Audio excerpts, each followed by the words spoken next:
जब आप यह पढ़ते हैं कि महाराज श्री दशरथ ने यह संकल्प लिया कि कल अयोध्या के राज सिंहासन पर मैं युवराज के रूप में राम को अभिषिक्त करूंगा, और उसका अभिप्राय है कि उनके हृदय में राम राज्य की स्थापना का संकल्प उदित हुआ, जागृत हुआ। अयोध्या में चारों ओर समाचार फैल गया और वो प्रतिक्षण अयोध्या वासियों के लिए ऐसी व्याकुलता का क्षण था कि जब वो सोचते थे कि कल कितनी जल्दी आवे, और वो घड़ी कैसी होगी जब श्री राम और सीता कनक सिंहासन सीय समेता बैठे ही राम होई चित चेता।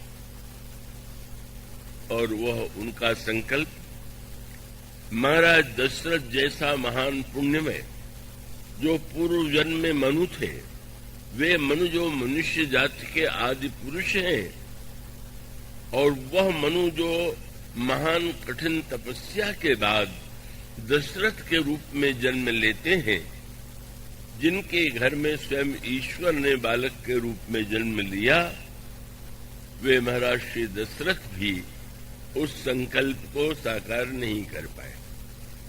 लग रहा था कि तो बड़ा सरल है, बैठ जाएंगे सिंहासन पर, राम राज्य बन जाएगा।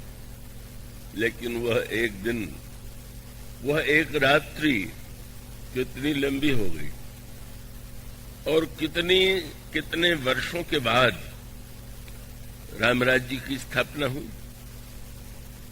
और वह वर्ष 14 थे, और यूं कह सकते हैं उसके 3 सूत्र हैं कि महाराज श्री दशरथ की धारणा यह थी कि राम राज्य की स्थापना कल होगी। राम राज्य की स्थापना अयोध्या में राम के सिंहासन पर बैठने से ही हो जाएगी। और उनके हृदय में यह भी सात्विक संकल्प था कि मैं राम राज्य की स्थापना करूंगा, लेकिन वो तीनों नहीं हो पाया। महाराज श्री दशरथ के द्वारा राम राज्य स्थापित नहीं हुआ, श्री भरत के द्वारा हुआ।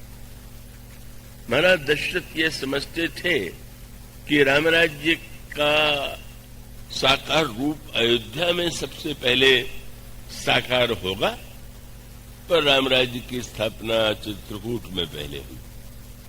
और महाराज दशरथ ये सोचते थे कल राम राज्य की स्थापना होगी, लेकिन वो 14 वर्ष बाद अयोध्या में वह संकल्प साकार हुआ।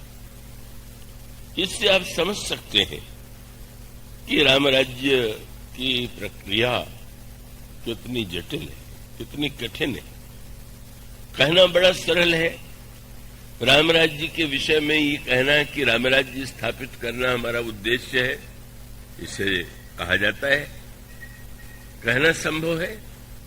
लेकिन क्यों राम राज्य नहीं बनता, और सचमुच राम राज्य के स्थान पर एक जो दूसरा शब्द रामायण में है, स्वराज्य, जिसमें चित्रकूट में श्री भरत जाते हैं तो उनको ऐसा लगा कि जैसे एक ऐसे राज्य से निकल करके वो एक ऐसे राज्य में आ गए हैं कि जिसके लिए रामायण में चित्रकूट के प्रसंग में चौपाई आपको पढ़ने को मिलेगी, राम राज कब, जिसमें भी भरत चित्रकूट में जाते हैं तो देखते हैं राम बास वन संपत्ति राजा, सुखी प्रजा जन पाई सुराजा।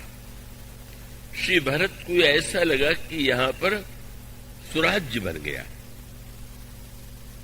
सुराज्य और रामराज्य में जो मूलतः एक अंतर है, और वो थोड़ा मैं समझता हूं कि आपके अपने बौद्धिक क्षमता और भावनाओं पर मुझे विश्वास है, इसलिए आप थोड़ा जटिल हो तो भी आप उसे एकाग्रता से समझेंगे। और इसका उत्तर है कि सुराज्य जो है उसे स्थापित करने के लिए व्यक्ति को प्रयत्न करना चाहिए, और प्रयत्न यदि साकार होता है तो प्रजा सुखी और संतुष्ट होती। पर रामराज्य राम राज्य की स्थापना के लिए कोई प्रयत्न करने की आवश्यकता नहीं। बड़ी उल्टी सी बात मैं कह रहा हूं, पर उसका अर्थ है कि राम राज्य तो वस्तुतः है, राम राज्य बनाना थोड़ी है, पर राम के सिंहासन पर हम बैठ गए हैं इसलिए राम राज्य नहीं। वो राम राज्य, अन्य स्वराज्य तो बनाना पड़ेगा, पर राम राज्य माने ईश्वर का राज्य। तो ईश्वर अगर पहले भी था, अभी और भविष्य में, इसलिए श्री भरत ने ये नहीं माना कि राम राज्य बनाना है। श्री राम राज्य श्री भरत जैसा जो चिंतक है उसके माध्यम से उसका रूप प्रकट होता है, स्थापित नहीं होता।